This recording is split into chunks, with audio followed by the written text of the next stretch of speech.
Good morning, welcome to today's press conference. If you'd like a question today, please use the raise hand button on Zoom and we will try to get round to as many of you as we can. We'll begin today with the broadcast section and then we'll stop and have a daily newspaper section straight after it.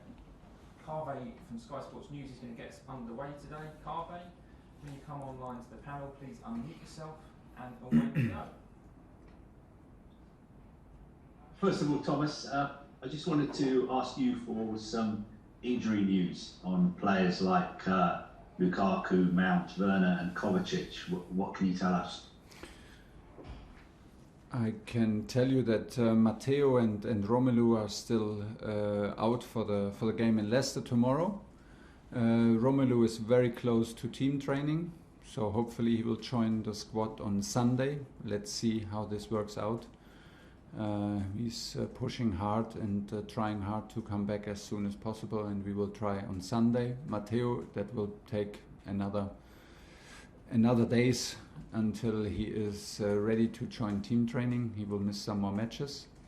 Timo is in team training since yesterday, so let's see. We have another training in 2 hours, and then we will decide if it makes sense that he is maybe even in the squad or on the bench. We can only decide after his second training later. And Christian Pulisic feels fine. Thiago will be in the training. Thiago Silva, he did not play, but of course he has some travel in his body and some time differences. So let's see how this works out. But I'm confident. And Mason is back in training, looking hungry and fresh and in a good spirit. But we need to evaluate. He did this week training sessions. Looks good, but we need to see if he can start, if he can play 90 minutes or whatever. Do you think there's any chance that Romelu could be involved against Juventus or Manchester United? It's pure speculation and it will not help. All I can say is that in the moment we try hard that he can join team training on Sunday.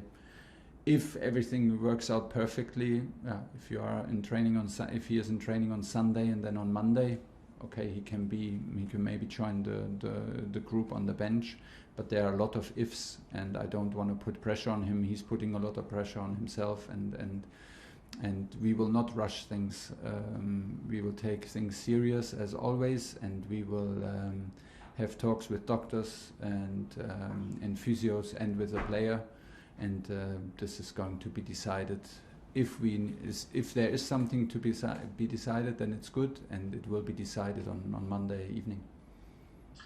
I just wanted to ask you as well, after an international break, and with the timing of this game tomorrow, how difficult is it for you to prepare your players for a Premier League game? Especially, I imagine so many of them will have had different experiences. For instance, somebody like Jorginho had a very big disappointment. How difficult is your job in these circumstances? Well, if there's a guy who has enough personality to handle disappointments, it's Jorginho. I fully trust his personality, his character, and for me the most important thing is that when he arrives here, that he feels safe, that when he arrives in Cobham, that he knows that everybody will support him, no matter what happened outside this building. He is our player. He is fully protected and fully appreciated. So we are super happy that he's back. And these things happen during a career, and he's not the first one to miss an important penalty and will not be the last one. So he has enough character. He had enough difficulties in his career. If you know the story from Jorginho, like how he made it to professional football and what obstacles he overcome. This is a bump on the road and not more, and he can feel safe here in Cobham. We will do everything that he feels good and can continue to play on highest level like he did from day one. in general, it's a bit a demanding one to prepare 12:30 matches. We are not used to it, so this is new. We changed our rhythm in preparing the matches a little bit last time. That worked out for us well. We did not so in the rhythm of our meetings, when we did the meetings, when we gave the lineups, to do as less as possible on the match days, because it's such a early time also to eat. It's an early time to prepare and to have a calm preparation. And we are used to it after national breaks. I don't think that you will find a lot of coaches who like it, to have the full squad on Friday and to play at Saturday at 12:30. But it's the challenge. There are no excuses, and we will not start opening the discussion about excuses. We will arrive well prepared in Leicester this evening, and then it's on us to show how strong we are tomorrow. Last one, Carve. Yeah, just the last one from me. On Conor Gallagher, Gareth Southgate was very, very complimentary about his performance for England and the way he trained with England. How proud are you of the fact that we've got another young Chelsea player who looks like he's going to be a star of the future for England? And do you think in your mind he definitely has a future at Chelsea as well? Well, it's too early to talk about it, and it's way too early to talk about it in public before we talk with Conor himself about what he wants and what his goals are. This will happen in summer, because we all agreed that it's the best step, or is the decision. We all agreed to the decision that he wanted to join Crystal Palace and Patrick Vieira as team. So he saw this possibility for him, and we had these talks before. I'm not surprised that national coach loves him, because I loved him from day one. There cannot be a coach who does not love guys like this. Humble, nice, smile on the face, and all the time ready to give their everything, who want to learn, want to improve, and I would also as a teammate, I would have loved to play with him, because he's a helper, and he starts on minute 1, and he finishes maybe in the shower, but it's the earliest moment when he finishes running and stealing balls. So it's a pleasure to know the guy, to have the guy, and I'm super happy for him that the things work out so well, and now it's on him to keep on going, keep the feet on the ground, and the rest we will decide, not in a rush. John Southall, 5 Live. Just one more on Conor. Is it the plan to keep him at Palace for the whole season, or could there be a thought that he might come back earlier?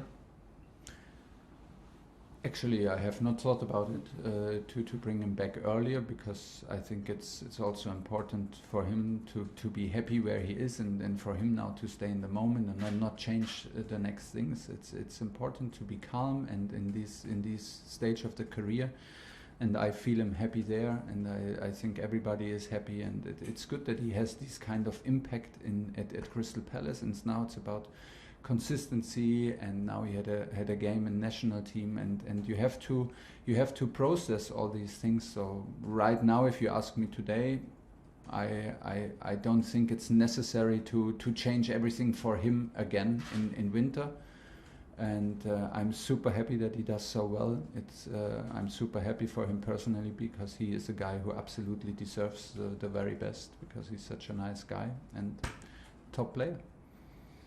It's the last international break for some time now. Did you manage to get any time off at all? Because it's a pretty brutal schedule coming up now, isn't it? It's coming Saturday midweek until the end of the year, really. Yeah, it is, and I'm looking forward to it, because I'm in a lucky position that I love my job, and my job does not feel like a job. My job feels like a huge part of my life, so I'm enjoying every day.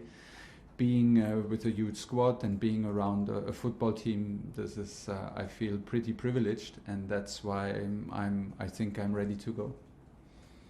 So it's football consumes you all the time, does it? During yes, it does, in a good way. In a good way, it makes me happy, and I love the game, and I feel very blessed that I can be part of a big football club, and that I have the possibility to live my passion.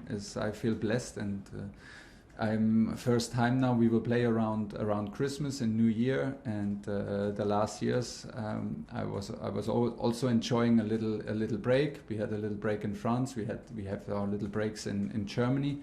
But what did we do? We watched Boxing Day, of course, and so now I'm in the middle of it, and it was pure fun to watch. And now it's hopefully even more fun to be part of it. I'm looking forward to it, and I'm aware of the schedule, but like I say, it does not feel like a job. It feels like a big part of my life, and I'm happy to have the possibility to be here. James Vundra, Sport. Thomas, what type of game are you expecting tomorrow against Leicester? Last season, the two sides were neck and neck in the table until right at the end, but they've had more of a difficult start to this season. Yeah, they had, I think, a key player with Fofana got injured, heavily injured. This can create a bit of trouble in starting to a season. But listen, I think they are a team full of individual quality, full of talent. They have, it's a top club, it's a top team, it's a top coach, and so I expect a tough one. But I expect also a Chelsea team, our team, to play with hunger and with passion. And with a pure will to win, and this is the mindset which we want to install again to restart winning and to restart our engine after the international breaks. I'm the first time there, so I played them twice, once in Wembley now and once at Stamford Bridge, and everybody tells me it's a tough place to play it, and we're up for it. Antonio Rudiger, he's probably been one of the best players since you've come back to the club or come into the club in January. Yeah. How important is it that his future is sorted out sooner rather than later? Because we know he can speak to European clubs in January. Yes, and we know that, of course, and I think it's pretty clear what we want, but it's not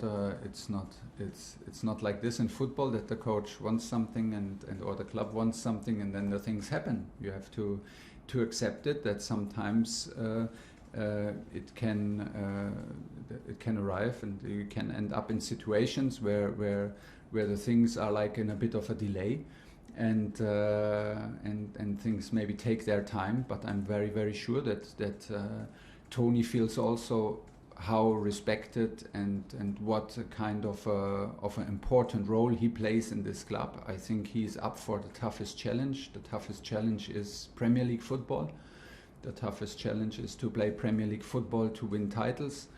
So he's a big part in a big club, and I'm very sure that he is aware of it. So I'm calm because I feel Toni calm.